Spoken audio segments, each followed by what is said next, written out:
Rebecca, this roast is too salty. You know my son prefers his food less seasoned.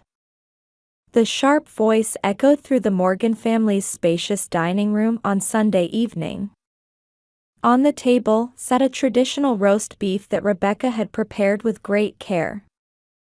The aroma of the steaming meat wafted through the air above the heavy mahogany table. "I'm so sorry," Rebecca Morgan replied with a gentle smile. As a project manager at Royal Ocean Cruise Lines, she always remained mindful of others. While managing glamorous cruise ship projects at work, she had continued to play the role of the dutiful wife at home. Behind that smile, however, lay a decade of silent endurance. Working women always neglect their housework, don't they? "I spend all day taking care of my children, so I'd never make mistakes like this." Her sister-in-law Catherine chimed in smugly, agreeing with her mother. As a mother of two, she made no attempt to hide her sense of superiority as a full-time housewife. She attended her children's soccer games on weekends and devoted herself to PTA meetings during the week. She never missed an opportunity to make subtle criticisms of working Rebecca. Across the table, Rebecca's husband Michael continued eating in silence. As a middle manager at an IT company earning $60,000 a year, he remained forever a child in front of his mother. Although he had promised to protect Rebecca when they first married, he could no longer even speak up against his mother's words. "William, don't you agree? In our day, women who put family first were the ones who earned respect." Patricia, her mother-in-law, sought agreement from her husband. A regular member of the Mar-a-Lago Club, she took pride in her social standing. Her husband, a retired real estate company president, merely offered his usual vague smile. Living in their mansion in Boca Raton's Royal Palm Yacht and Country Club area, he had chosen a life of not opposing his wife's wishes. These Sunday dinners were an unshakable Morgan family tradition. For Rebecca, however, they were weekly ordeals. Patricia, a former private school principal from a wealthy background, never dropped her condescending attitude toward others.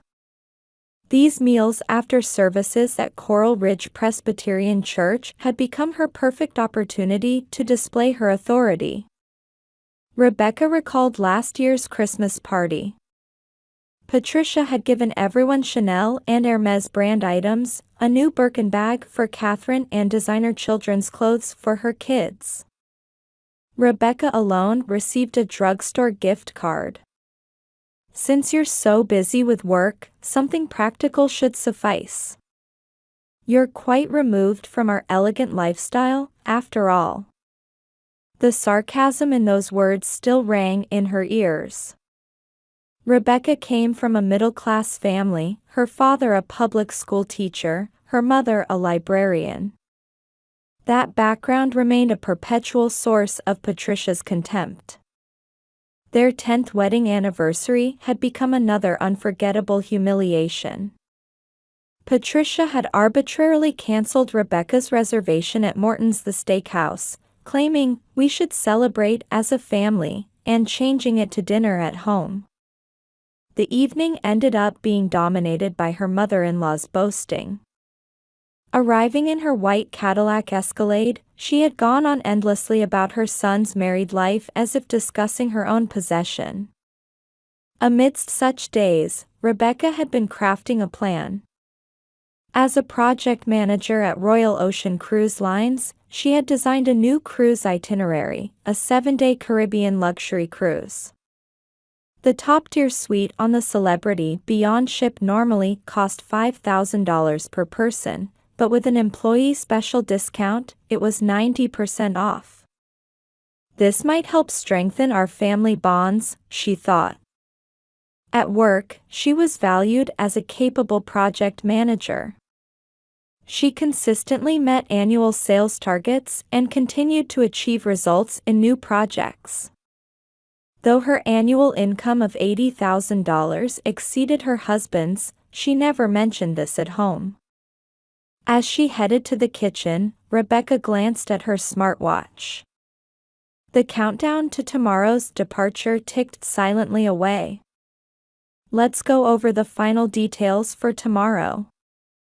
Patricia spoke while gracefully settling into her Italian luxury sofa. William sat silently beside her. Catherine had arrived early, having left her children with a babysitter. Rebecca, we'll meet at 7 a.m. sharp. No tardiness allowed. The success of this family trip depends entirely on your arrangements. Patricia fixed Rebecca with a meaningful look while absently fingering her pearl necklace. Yes, I have all the documents prepared, booking confirmations, discount certificates, and boarding documents, everything's ready. Rebecca answered with the confidence she'd gained from her work experience. However, her attitude seemed to irritate Patricia. Do lose that presumptuous tone. You're merely acting as our tour guide. I do hope you won't embarrass us on this trip. Outside the large living room windows, the twilight sky grew gradually darker. Michael once again chose silence in response to his mother's words. Mother, Rebecca has put in considerable effort for this trip. Though her husband rarely spoke up, his voice was barely above a whisper. Michael, be quiet. This is between us women. Patricia's sharp rebuke plunged the room back into a heavy atmosphere. The morning of departure, Rebecca was making final preparations in her home garage.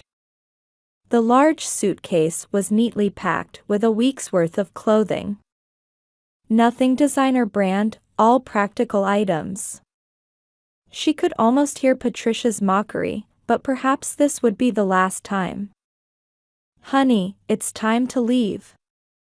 Hearing her husband's voice from the entrance, Rebecca completed her final document check.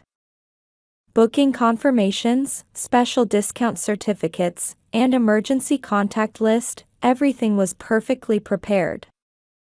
Her smartphone showed messages of support from her colleagues. Have a wonderful trip.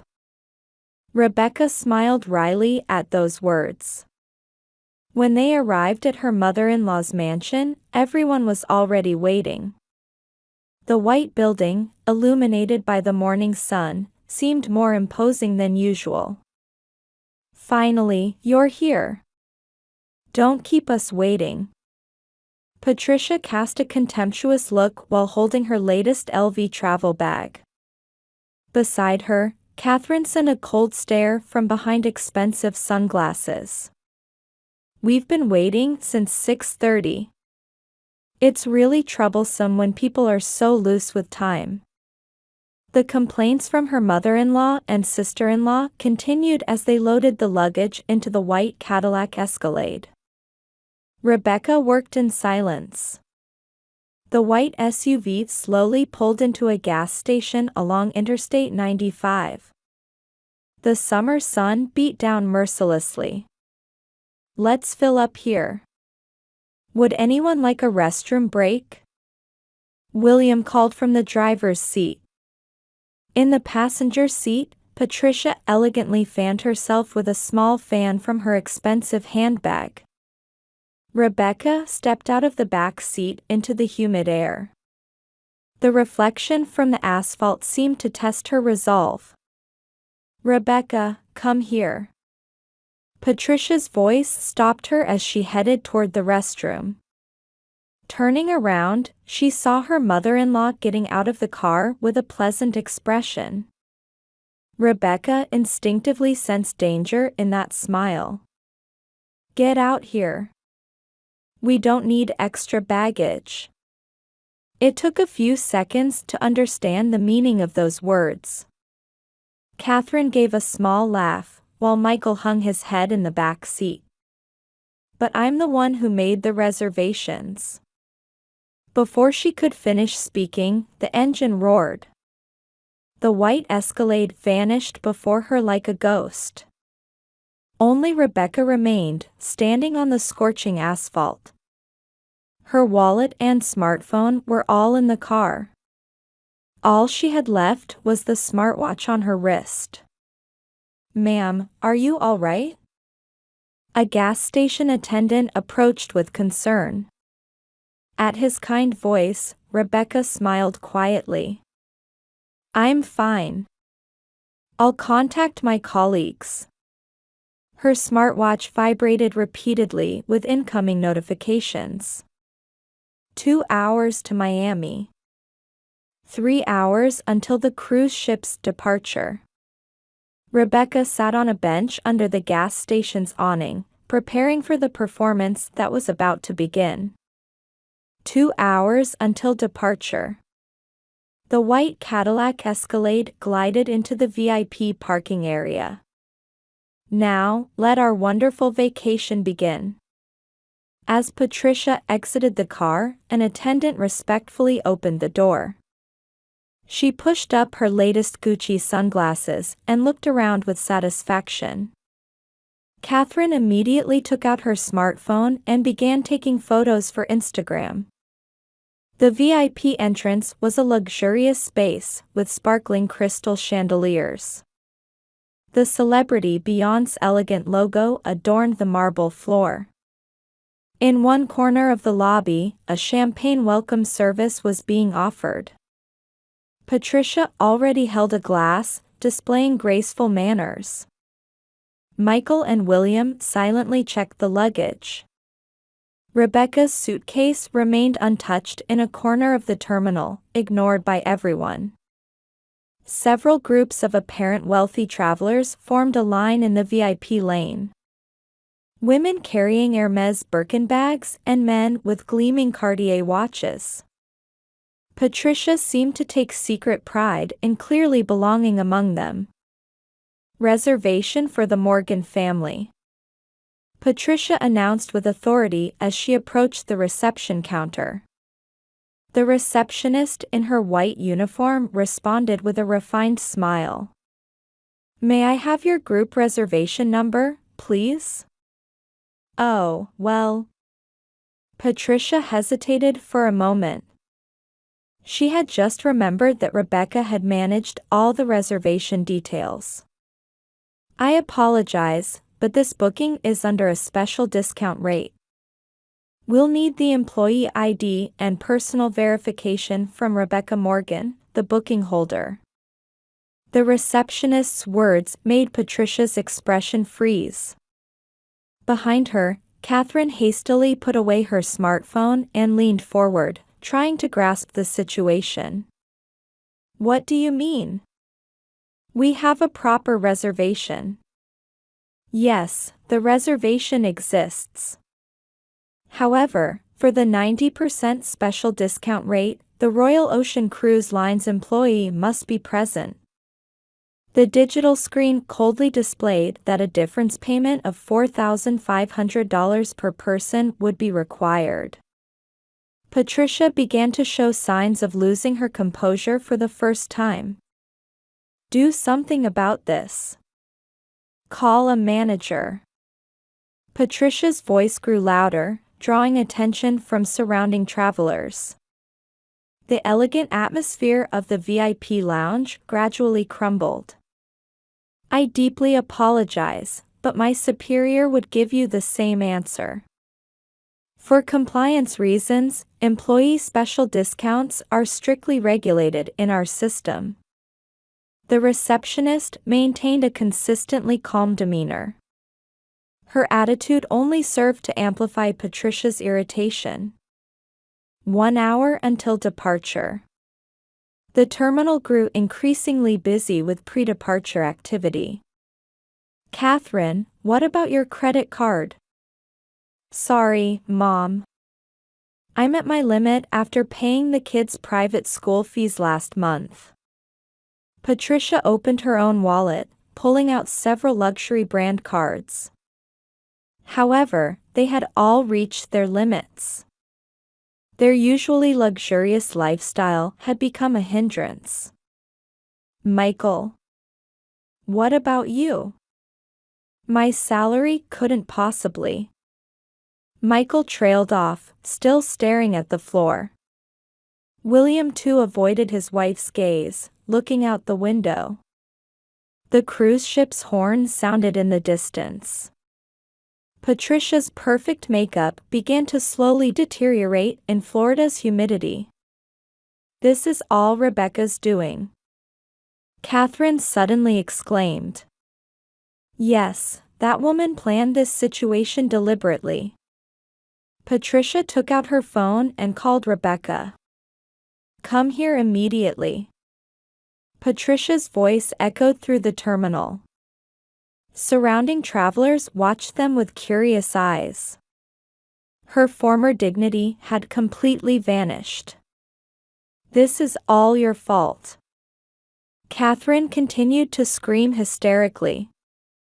Beside her, Michael tried to contact Rebecca with trembling hands. Please help. His voice quivered weakly. But only the mechanical voicemail message responded. At the reception counter, other passengers continued checking in one after another. Only the Morgan family's luggage remained sadly abandoned. Ladies and gentlemen, check-in will be closing shortly. The receptionist's words rang out like a final notice. Patricia showed, for the first time in public, a completely flustered expression. The mask of perfection she had prided herself on was peeling away layer by layer. The receptionist quietly added, "If Rebecca-san arrives, there's still time." Those words only served to highlight their helplessness. Top floor spa salon at the Ritz-Carlton South Beach. At 2:30 p.m., Miami's dazzling sunlight streamed through the large windows. Along the shoreline, colorful parasols lined up as tourists enjoyed their summer vacation. Miss Rebecca, your shoulders are a bit tense. Veteran therapist Maria spoke gently. In the aromatherapy-filled private room, Rebecca was enjoying a luxurious massage. Though her smartwatch continued to vibrate, her expression remained peaceful. Thank you, Maria. But this tension is necessary. She had made the spa reservation 2 weeks ago. After being abandoned by her in-laws, even the taxi ride here had been meticulously planned. Ma'am, you have a message. The receptionist quietly knocked and presented a tablet. The screen detailed the Morgan family's situation at the terminal. Mrs. Patricia is in complete panic. Rebecca also checked the situation on social media. Concerned comments were beginning to gather under the photo Catherine had posted that morning. Rebecca's smartwatch vibrated again. This time it was a message from her husband. Rebecca, please. Everyone's falling apart. Do something. The urgency was evident in the displayed text. Rebecca paused the massage and slowly sat up. Michael, I'll tell you my conditions. She began her reply in a calm voice. From the high-rise window, she could see the cruise ship's silhouette. The massive vessel swayed gently on the waves, as if supporting her resolve. First, I need a public apology from your mother. A social media apology post from Patricia, abolition of the weekly Sunday dinners, equal voice in family events, non-interference in the couple's vacations, a pledge to respect Rebecca's career. These are my minimum requirements. Of course, they're just the first step toward rebuilding our relationship. While waiting for a response, Rebecca elegantly sipped the spa's herbal tea. At 3 p.m., the celebrity beyond departed on schedule. The deck was filled with tourists celebrating the start of their glamorous vacation. However, the Morgan family was not among them. "Rebecca, I accept all conditions." A direct message arrived from Patricia. The text showed no trace of her former high-handed attitude. "I'm truly sorry." The following messages contained words she had never seen from her mother-in-law before. Faced with the crisis of potentially losing all her dignity at the Mar-a-Lago Club and her social standing in an instant, she finally acknowledged her mistakes. An apology message arrived from Catherine as well. "Rebecca, I'm sorry. I don't want my children to grow up to be such mean-spirited adults." From the spa window, she could see people waving goodbye to the departing cruise ship. Rebecca smiled quietly. "Then, as proof of our reconciliation, I propose a new trip." Rebecca presented an alternative plan she had already prepared. Another cruise tour departing the next day. However, this time at regular price. $5,000 per person, this is the real value. From now on, let's interact as equals in this family. While waiting for a response, Rebecca stepped onto the balcony. Miami's sea breeze gently caressed her cheeks. In the distance, the white form of the departed cruise ship seemed to melt into the twilight sea. "You are absolutely right." Patricia's reply came surprisingly quickly. It conveyed her determination to abandon her long-held pride as the family ruler and acknowledge others as human beings. "Just one request." "What is it?" "Please let us restart this family." At those words, Rebecca took a deep breath. The spa room's aroma melted into the evening breeze. "Yes, of course. But this time, we'll do it our way." Her smartwatch display showed messages of agreement from all family members. Her reflection in the high-rise hotel window showed her first genuine smile in 10 years. Tomorrow's new cruise would become a symbol of the Morgan family's fresh start. Rebecca began walking toward the front desk. Autumn was beginning to creep into the mansion in the Royal Palm Yacht and Country Club area. This residence, once full of dignity, was now wrapped in quietness. Patricia's presence had become notably subdued. "Doctor, was my life wrong?" Patricia quietly began speaking at the therapy clinic adjacent to Coral Ridge Presbyterian Church. Twice-weekly counseling had become her routine. Though she still wore her Chanel tweed suit, her manner of wearing it no longer showed the former arrogance. "Mrs. Patricia, there's no need to fear change." Dr. Sarah Johnson, her therapist, smiled kindly. On the desk lay a diagnosis of adjustment disorder with mild depression. Her position at the Mar-a-Lago Club had also subtly changed. Though she still attended weekly tea parties, her former high-handed attitude had disappeared. Among the members, the Morgan family incident had become a quiet topic of conversation. "Mom, the children want to see you." One day, Catherine came to visit. She too had begun to change significantly after this incident. Her PTA activities were no longer about showing off, but had become genuinely focused on the children's welfare. "I want to see my grandchildren too." "But do I deserve to?" Patricia's weak words brought tears to Catherine's eyes. For the first time, they spoke honestly as mother and daughter. "Let's begin this week's family meeting." Rebecca's voice echoed through the Morgan family's new living room. The location was Michael and Rebecca's new home, not Patricia's mansion. On the table sat an apple pie baked by Rebecca. It was slightly burnt, but no one mentioned it. Instead, Catherine naturally contributed to the conversation, saying, "I've started taking pie-making lessons recently too." "Son, how's work lately?" William's voice no longer carried its former hesitation. Free from his wife's influence, he too was gradually regaining his naturally warm personality. "I was assigned a big project last week." Actually, Rebecca's advice was really helpful, Michael answered while gently holding his wife's hand. His demeanor no longer showed his previous indecisiveness.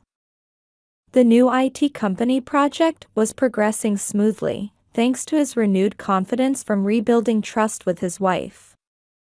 In the Royal Ocean Cruise Line's executive boardroom, through the large windows, luxury cruise ships could be seen docked at Miami port. "We unanimously approved the appointment of Rebecca Morgan as Vice President of the Cruise Division." Applause erupted at the chairman's words. The exceptional salary of $150,000, yet no one objected. Her capabilities had already been proven through results. "Thank you. I will certainly make the most of this opportunity." Rebecca's expression overflowed with fulfillment. Gone were her former reservations about her mother-in-law and insecurities about her position. On her new office desk sat a family photo. A relaxed group picture taken on the cruise ship last month. Patricia, Catherine, and her husband, everyone showed natural smiles. One holiday afternoon, Patricia came to Rebecca for advice. As part of her retirement life, she was trying to establish a local education support program. "That's a wonderful idea. Though perhaps the budget allocation here should be a bit more realistic." The two exchanged opinions amicably over coffee. The former tension was nowhere to be seen. Catherine had also begun consulting Rebecca about her children's education. "I want to share my experience as a working woman with the children. I want to broaden their future options." Weekend family picnics had become a regular occurrence. Everyone shared their thoughts in their own words while gathering around William's barbecue. The children flourished within this new family dynamic. The Christmas season was approaching. This year, they had decided to hold the party at Rebecca and Michael's new home rather than Patricia's mansion. "I have a surprise for everyone." Rebecca handed an envelope to each family member. Inside were tickets for next year's cruise vacation, arranged through her vice presidential benefits. "But this time, we should pay for." As Patricia began to speak, Rebecca gently shook her head. "This is a gift to celebrate our new family's beginning. I want you to accept it." Outside the window, Christmas decorations had begun to adorn the streets. The aroma of apple pie filled the room. "Rebecca." Patricia quietly began to speak. "You've taught me something important, me, who never had a daughter of my own." The room fell silent for a moment at those words. That love isn't about control. And that family members are equals. Rebecca silently embraced Patricia. Outside the window, Florida's gentle winter sunlight tenderly illuminated this new family's story.